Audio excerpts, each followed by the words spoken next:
मंत्रिमंडल के मेरे सहयोगी डॉक्टर जितेंद्र सिंह जी, शक्तिकांत दास जी, डॉक्टर सोमनाथन जी, अन्य वरिष्ठ अधिकारीगण, देश भर से जुड़े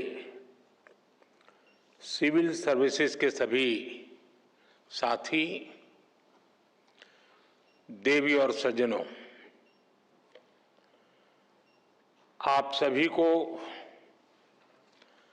सिविल सर्विसेज डे की बहुत बहुत शुभकामनाएं।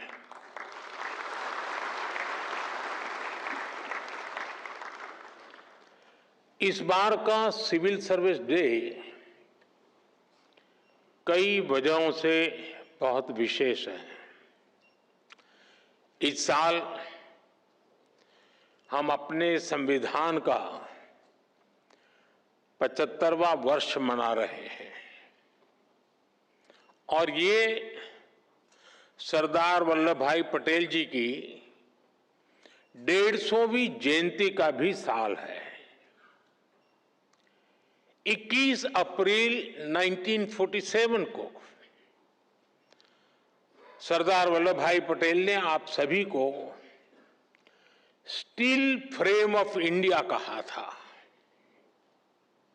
उन्होंने स्वतंत्र भारत की ब्यूरोक्रेसी की नई मर्यादाएं तय की थी।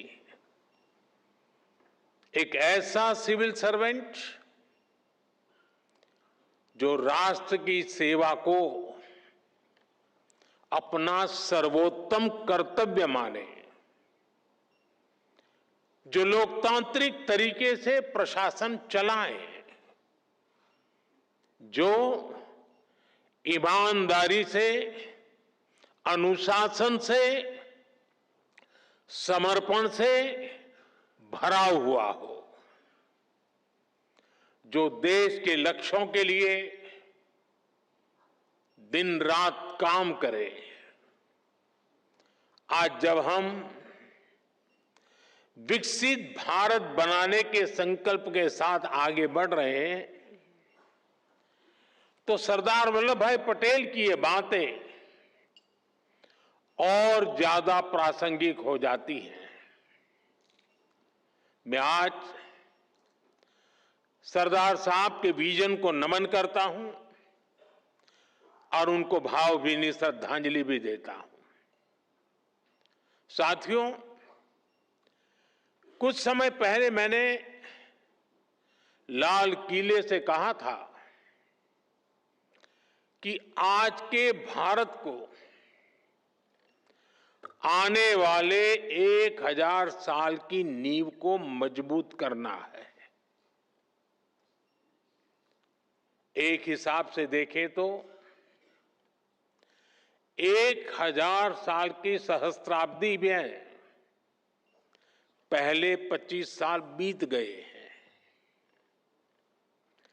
ये नई शताब्दी का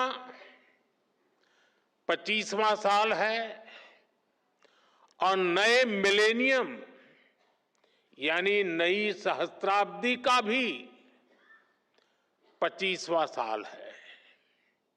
हम आज जिन नीतियों पर काम कर रहे हैं, जो निर्णय ले रहे हैं, वो 1000 साल का भविष्य तय करने वाले हैं। हमारे शास्त्रों में कहा गया है, यथा ही एकेन चक्रेण नरथस्य गति ही भवेत् एवं पुरुष कौर्ण बिना दैवम न सिद्ध्यति। यानी जैसे एक चक्र से रथ नहीं चल सकता है, उसी प्रकार बिना मेहनत के सिर्फ भाग्य के भरोसे सफलता नहीं मिलती। विकसित भारत के हमारे लक्ष्य की प्राप्ति के लिए भी विकास रथ के हर चक्र को मिलकर चलना है, दृढ़ प्रतिज्ञ होकर हर दिन, हर क्षण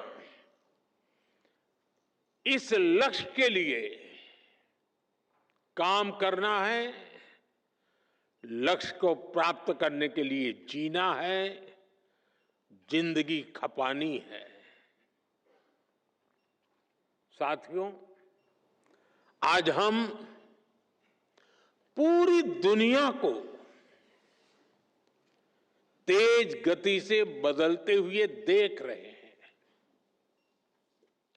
अपने परिवार में भी आप देखते होंगे कि परिवार में अगर 10-15 साल का बच्चा है और जब उससे बात करते हैं तो आप फील करते हैं आप आउटडेटेड हैं। ये इसलिए होता है क्योंकि समय बहुत तेजी से बदल रहा है। हर 2-3 साल में गैजेट्स कैसे बदल रहे हैं, कुछ समझे सीखे उसके पहले नया आ जाता है। हमारे छोटे छोटे बच्चे इन तेज बदलावों के साथ बड़े हो रहे हैं। हमारी ब्यूरोक्रेसी, हमारा कामकाज, हमारी पॉलिसी मेकिंग भी पुराने ढर्रे पर नहीं चल सकती। इसलिए 2014 के बाद से देश में व्यवस्था परिवर्तन का एक बहुत बड़ा महायज्ञ शुरू हुआ है। हम इस तेज स्पीड के साथ खुद को तेजी से ढाल रहे हैं। आज भारत की एस्पिरेशनल सोसाइटी, भारत के युवा, भारत के किसान, भारत की महिलाएं, उनके सपनों की उड़ान आज जिस ऊंचाई पर है वो वाकई अभूतपूर्व है। इन अभूतपूर्व आकांक्षाओं की पूर्ति के लिए अभूतपूर्व गति भी आवश्यक है। आने वाले वर्षों में भारत कितने ही बड़े बड़े पड़ावों से गुजरेगा। एनर्जी सिक्योरिटी से जुड़े लक्ष्य, क्लीन एनर्जी से जुड़े लक्ष्य, स्पोर्ट्स से लेकर के स्पेस को लेकर, यानी ऐसे अनेक नए लक्ष्य हर सेक्टर में देश का परचम और नई ऊंचाइयों पर लहराना है। और ये जब मैं बात करता हूं तब, और देश जब सोचता है तब, हर किसी की नजर आप पर है, भरोसा आप पर है, बहुत बड़ा दायित्व आप सब मेरे साथियों पर है। आपको जल्द से जल्द भारत को दुनिया की तीसरी सबसे बड़ी इकोनॉमी भी बनाना है। इस काम में विलंब न हो, ये हम सभी को सुनिश्चित करना है। साथियों, मुझे खुशी है कि इस बार सिविल सर्विसेज डे के theme holistic development of India रखी गई है। ये सिर्फ एक थीम नहीं है, ये हमारा कमिटमेंट है। देश की जनता से हमारा वादा है। होलिस्टिक डेवलपमेंट ऑफ इंडिया, यानी no village left behind, no family left behind, no citizen left behind. असल प्रगति का मतलब छोटे बदलाव नहीं, बल्कि फुल स्केल इंपैक्ट होता है। हर घर में क्लीन वाटर, हर बच्चे को क्वालिटी एजुकेशन, हर एंटरप्रेन्योर को फाइनेंशियल एक्सेस और हर गांव को डिजिटल इकोनॉमी का लाभ। ऐसी ही बातें हैं जो होलिस्टिक डेवलपमेंट, मैं मानता हूं, क्वालिटी इन गवर्नेंस सिर्फ स्कीम्स लॉन्च करने से नहीं आती, बल्कि क्वालिटी इन गवर्नेंस इससे तय होती है कि वो स्कीम कितनी गहराई तक जनता के बीच पहुंची और उसका कितना रियल इंपैक्ट हुआ। आज राजकोट हो, गोमती हो, तिनसुकिया हो, कोरापुट हो, ऐसे कितने ही जिलों में हम यही इंपैक्ट देख रहे हैं।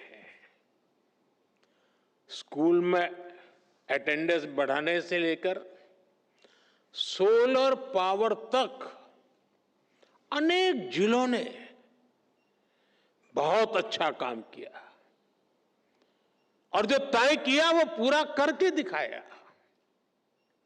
और उसमें से कई जिलों को आज पुरस्कार दिया गया है। मैं इन सभी जिलों और योजनाओं से जुड़े साथियों को भी आज विशेष बधाई देता हूं। साथियों, बीते 10 सालों में भारत ने इंक्रीमेंटल चेंज से आगे बढ़कर इंपैक्टफुल ट्रांसफॉर्मेशन तक का सफर देखा है। आज भारत का governance model next generation reform पर फोकस कर रहा है। हम टेक्नोलॉजी और इनोवेशन और इनोवेटिव प्रैक्टिसेस के जरिए सरकार और नागरिकों के बीच की दूरी समाप्त कर रहे हैं। इसका इंपैक्ट ग्रामीण और शहरी क्षेत्रों के साथ साथ दूर दराज के इलाकों में भी दिख रहा है। आपसे एस्पिरेशनल डिस्ट्रिक्ट की कई बार चर्चा हुई है, लेकिन एस्पिरेशनल ब्लॉक्स की सफलता भी उतनी ही शानदार है। आप जानते हैं, ये प्रोग्राम 2 साल पहले जनवरी 2023 में लॉन्च हुआ था। सिर्फ 2 साल में इन ब्लॉक्स ने जो बदलाव दिखाए हैं वो अभूतपूर्व है। इन ब्लॉक्स में हेल्थ, न्यूट्रिशन, सोशल डेवलपमेंट और बेसिक इंफ्रास्ट्रक्चर के कई इंडिकेटर्स में शानदार प्रगति हुई है और कुछ स्थान पर तो राज्य की एवरेज से भी आगे निकल गए हैं। राजस्थान के टोंक जिले के पीपलू ब्लॉक में 2 साल पहले आंगनवाड़ी सेंटर्स में बच्चों की मेजरमेंट एफिशिएंसी सिर्फ 20% थी। अब ये 99% से भी ज्यादा हो गई है।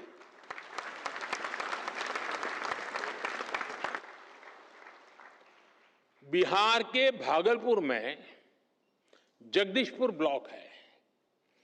वहां पहली तिमाही में ही गर्भवती महिलाओं का रजिस्ट्रेशन पहले सिर्फ 25% था, अब ये बढ़कर 90% से ज्यादा हो गया है।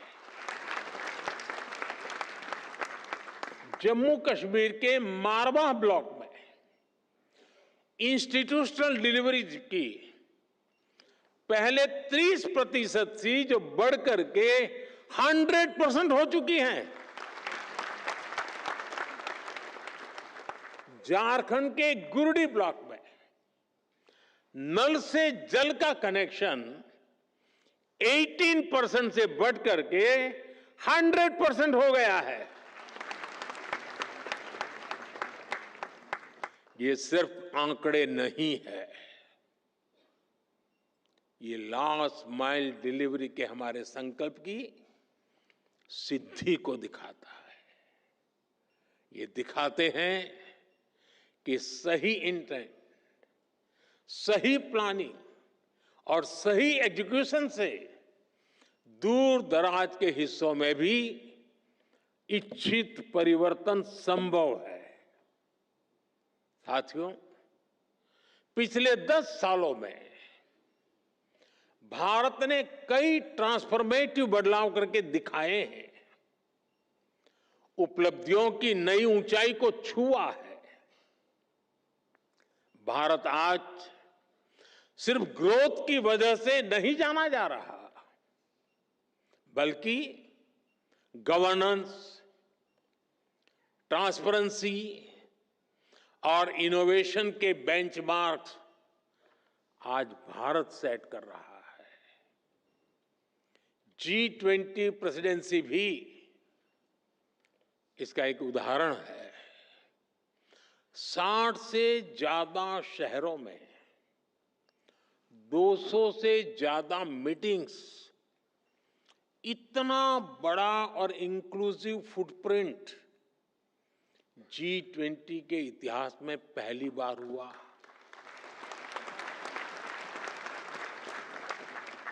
और यही तो होलिस्टिक अप्रोच है। जन भागीदारी की अप्रोच ने G20 को एक जन आंदोलन बना दिया। स्कूल में 8वीं कक्षा का बच्चा भी चर्चा करता था G20 हो रही है, और दुनिया ने भी माना India is not just participating, it is leading. साथियों, आजकल हम गवर्नमेंट एफिशिएंसी की भी बहुत चर्चा सुनते हैं, लेकिन भारत इसमें भी दुनिया के दूसरे देशों से 10-11 साल आगे हैं। पिछले 11 वर्षों में हमने डिले सिस्टम को खत्म करने की कोशिश की है। हम नए प्रोसेसेस बना रहे हैं। हम टेक्नोलॉजी के माध्यम से टर्न अराउंड टाइम को घटा रहे हैं। ईज ऑफ बिजनेस को बढ़ावा देने के लिए हमने 40,000 से ज्यादा कंप्लायंसेस को खत्म किया है।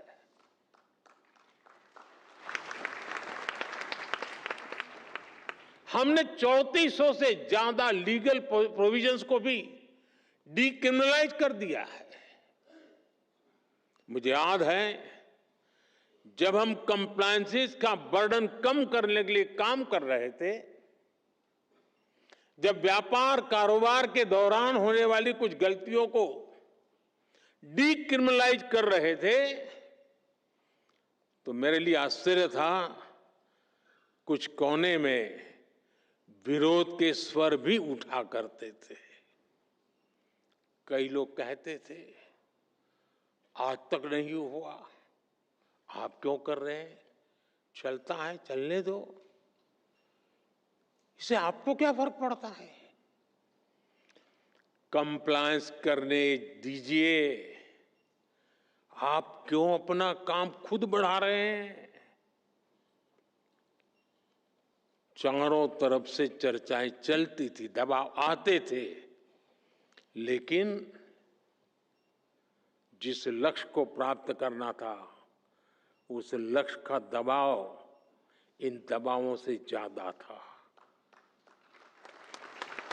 और इसलिए हम दबावों से दबे नहीं, हम लक्ष्य के लिए चल पड़े।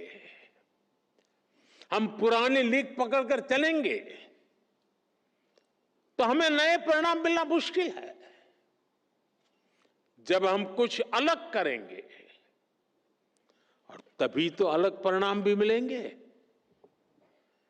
और आज इसी सोच की वजह से हमारी ease of doing business ranking में काफी सुधार हुआ है। आज दुनिया भारत में निवेश करने के लिए बहुत उत्सुक है और ये हमारा काम है कि हम अवसर जाने न दें। हमें इस अवसर का पूरा लाभ उठाना है। हमें राज्यों के स्तर पर, जिला और ब्लॉक स्तर पर रेड टेप की हर गुंजाइश को खत्म करना है। तभी आप राज्यों के स्तर पर, जिला स्तर पर अपने लक्ष्यों को प्राप्त कर पाएंगे।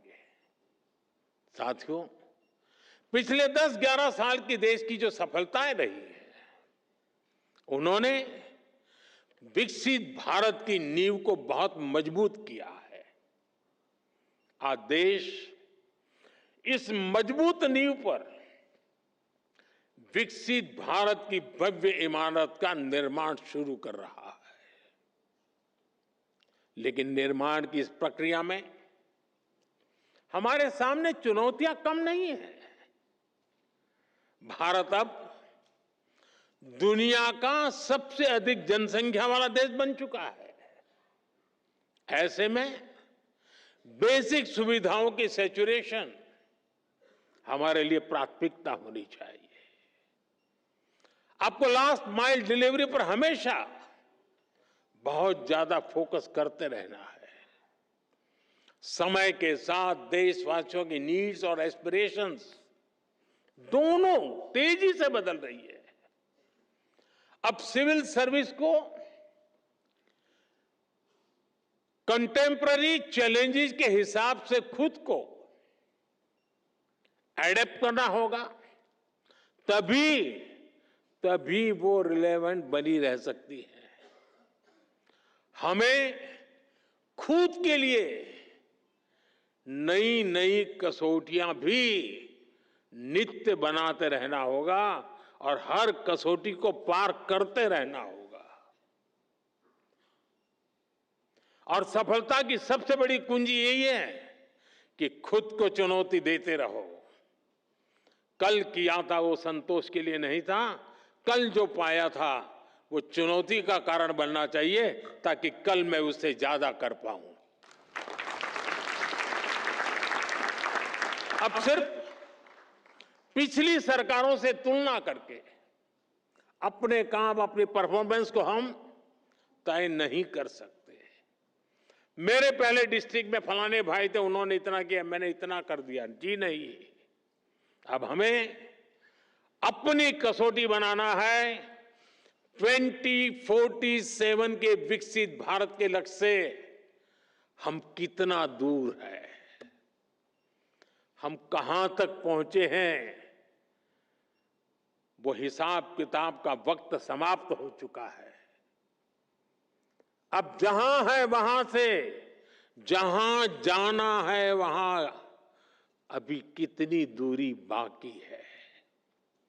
उस दूरी को पाटने का मेरा रोड मैप क्या है, मेरी गति क्या है, और मैं औरों से जल्दी 2047 तक कैसे पहुंच करके सारे लक्ष्यों को प्राप्त कर लूं, यही हमारा सपना, यही हमारा मकसद, यही हमारा लक्ष्य होना चाहिए।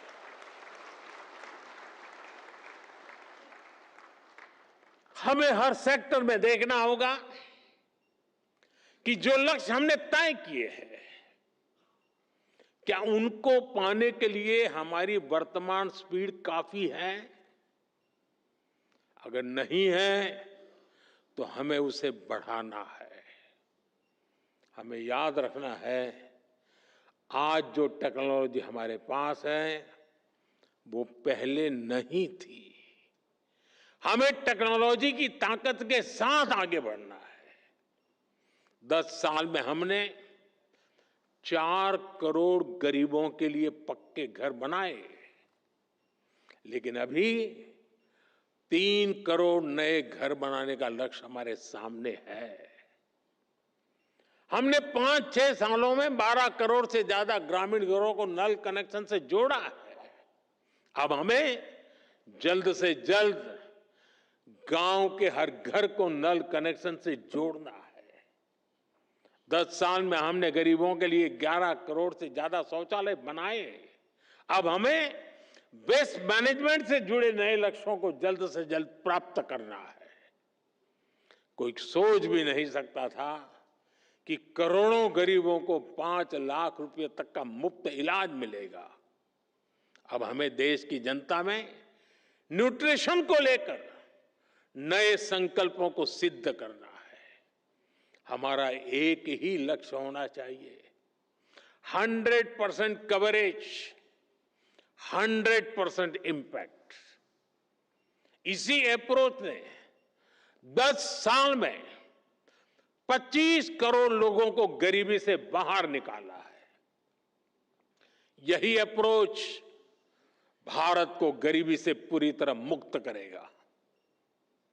साथियों, एक दौर ऐसा था जब ब्यूरोक्रेसी का रोल एक रेगुलेटर का होता था, जो इंडस्ट्रियलाइजेशन और एंटरप्रेन्योरशिप की स्पीड को कंट्रोल करती थी। इस सोच से भी देश बहुत आगे निकल चुका है। आज हम ऐसा एनवायरनमेंट क्रिएट कर रहे हैं जो सिटीजन में एंटरप्राइज को प्रमोट करे और उन्हें हर बैरियर को क्रॉस करने में मदद दे। इसलिए सिविल सर्विस को एनेबलर बनाना होगा, सिर्फ रूल बुक के कीपर के रूप में ही नहीं, बल्कि ग्रोथ के फैसिलिटेटर के रूप में अपना विस्तार करना होगा। मैं आपको एमएसएमई सेक्टर का उदाहरण दूंगा। आप जानते हैं, देश ने मिशन मैन्युफैक्चरिंग शुरू किया है। इसकी सफलता का बहुत बड़ा आधार हमारा एमएसएमई सेक्टर है। आज दुनिया में हो रहे बदलावों के बीच हमारे एमएसएमईज, स्टार्टअप्स और युवा उद्यमियों के पास एक अभूतपूर्व ऐतिहासिक अवसर है। ऐसे में ये जरूरी है कि हम ग्लोबल सप्लाई चेन में अधिक कॉम्पिटिटिव बने। हमें यह भी याद रखना है कि एमएसएमईज का कंपटीशन सिर्फ छोटे एंटरप्रेन्योर से नहीं है, इनकी प्रतिस्पर्धा पूरी दुनिया से है। अगर एक छोटे से देश में किसी इंडस्ट्री के पास हमसे बेहतर ईज ऑफ कंप्लायंसेस है, तो वो हमारे देश के स्टार्टअप का ज्यादा मजबूती से मुकाबला करेगा। इसलिए हमें ये निरंतर देखना होगा कि ग्लोबल बेस्ट प्रैक्टिसेस में हम कहां स्टैंड कर रहे हैं। भारत के इंडस्ट्री का लक्ष्य अगर ग्लोबली बेस्ट प्रोडक्ट बनाने का है, तो भारत की ब्यूरोक्रेसी का लक्ष्य दुनिया में सबसे best ease of compliances environment देने का होना चाहिए।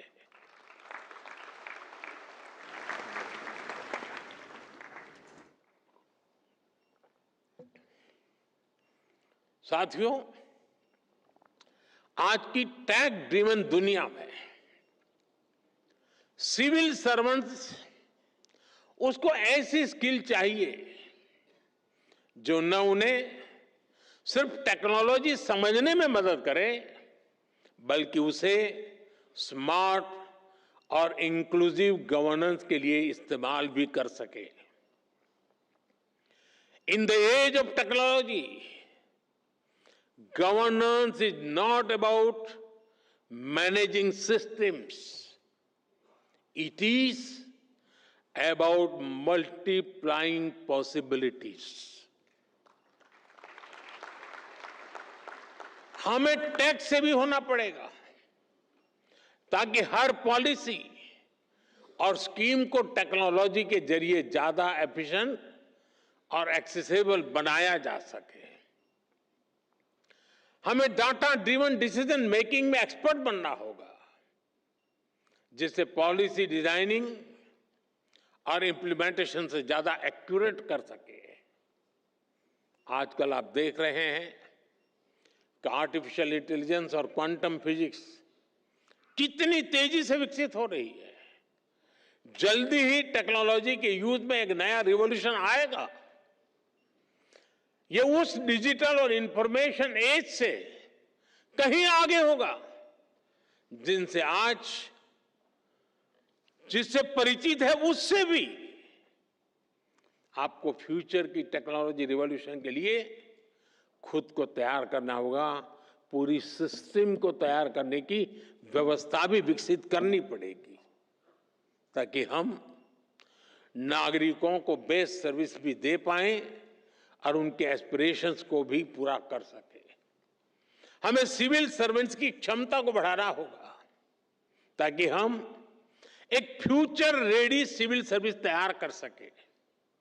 और इसलिए मिशन कर्मयोगी और civil service capacity building programme, और जिसका जिक्र हमारे कैप्सेक ने अभी किया, मैं इन दोनों को मेरे लिए वो बहुत अहम मानता हूं। साथियों, तेजी से बदलते समय में हमें ग्लोबल चैलेंजेस पर भी गहरी नजर रखनी है। आप देख रहे हैं फूड, वाटर और एनर्जी सिक्योरिटी अब भी बड़ी चुनौती बनी हुई है। विशेष रूप से ग्लोबल साउथ के लिए यह बहुत बड़ा संकट है। लंबे समय से चल रहे संघर्षों के कारण कई देशों में हालात और मुश्किल होते जा रहे हैं। इसका असर लोगों पर पड़ता है, रोजमर्रा के जीवन पर पड़ता है। डोमेस्टिक और एक्सटर्नल पहलुओं के बीच बढ़ते इंटरकनेक्शन को हमें समझना हुए हमें अपनी रीति और रीति को बदलना होगा। हमें आगे बढ़ना होगा। क्लाइमेट चेंज हो, प्राकृतिक आपदाएं हो, महामारी हो, साइबर क्राइम के खतरे हो, सभी में एक्शन के लिए भारत को 10 कदम आगे रहना ही होगा। हमें लोकल लेवल पर स्ट्रेटेजी बनानी होगी, रिजिलियंस डेवलपमेंट करनी होगी। साथियों, मैंने लाल किले से पंच प्राण की बात कही थी। विकसित भारत का संकल्प गुलामी की मानसिकता से मुक्ति, अपनी विरासत पर गर्व, एकता की शक्ति और कर्तव्यों को ईमानदारी से निभाना। आप सभी इन पंच प्राणों के प्रमुख वाहक हैं। हर बार जब आप इंटीग्रिटी को कन्वीनियंस पर, इनोवेशन को इनर्शिया पर या सर्विस को स्टेटस पर प्राथमिकता देते हैं, तब आप राष्ट्र को आगे बढ़ाते हैं। मुझे आप पर पूरा भरोसा है। वो युवा अधिकारी जो अपनी प्रोफेशनल जर्नी में कदम रख रहे हैं, आज उन सभी से मैं एक और बात कहूंगा। समाज में कोई भी ऐसा नहीं होता है जिसके जीवन में, जिसकी सफलता में सोसाइटी का, समाज का कुछ न कुछ योगदान न हो। समाज के योगदान के बिना किसी के लिए भी एक कदम भी आगे बढ़ना मुश्किल होता है। और इसलिए हर कोई अपने अपने सामर्थ्य के हिसाब से समाज को लौटाना चाहता है। आप सभी तो बहुत भाग्यशाली हैं कि आपके पास समाज को लौटाने का इतना बड़ा अवसर आपके पास है। आपको देश ने, समाज ने बहुत बड़ा मौका दिया है कि आप ज्यादा से ज्यादा समाज को लौटाएं। साथियों, ये वक्त सिविल सर्वेंट्स के रिफॉर्म्स को री इमेजिन करने का है। हमें रिफॉर्म्स की पेस बढ़ानी है, स्केल भी बढ़ानी है। इंफ्रास्ट्रक्चर हो, रिन्यूएबल एनर्जी के लक्ष्य हो, इंटरनल सिक्योरिटी की बात हो, करप्शन को खत्म करने का हमारा मिशन हो, सोशल वेलफेयर स्कीम्स हो, ओलंपिक्स से जुड़े, स्पोर्ट्स से जुड़े लक्ष्य हो, हर सेक्टर में हमें नए रिफॉर्म्स करने हैं। हमने अब तक जितना अचीव किया है, अब उससे भी कई गुना ज्यादा हासिल करके दिखाना है। और इन सब के बीच हम सबको हमेशा हमेशा एक बात याद रखनी है, no matter how technology driven the world becomes, we should never forget the importance of human judgement.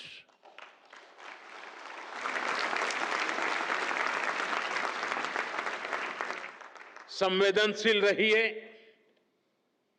गरीब की आवाज सुनिए, गरीब की तकलीफ समझिए, उनका समाधान करना अपनी प्राथमिकता बनाइए। जैसे अतिथि देवो भव होता है, वैसे ही नागरिक देवो भव, इस मंत्र को लेकर के हमें चलना है।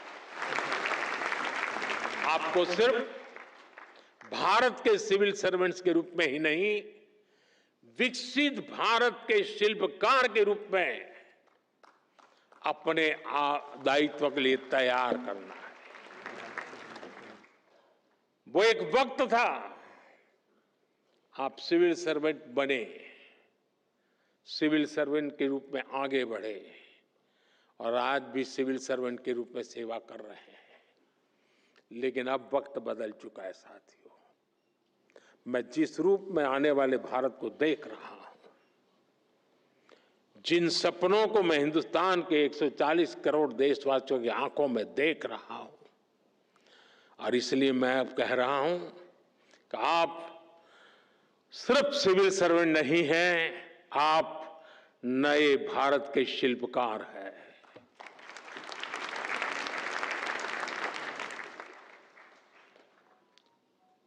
शिल्पकार का उस दायित्व निभाने के लिए हम स्वयं को सक्षम बनाएं, हम समय को लक्ष्य के लिए समर्पित करें, हर सामान्य व्यक्ति के सपनों को खुद के सपने बना करके जिए। आप देखिए, विकसित भारत आपकी आंखों के सामने आप देख पाएंगे।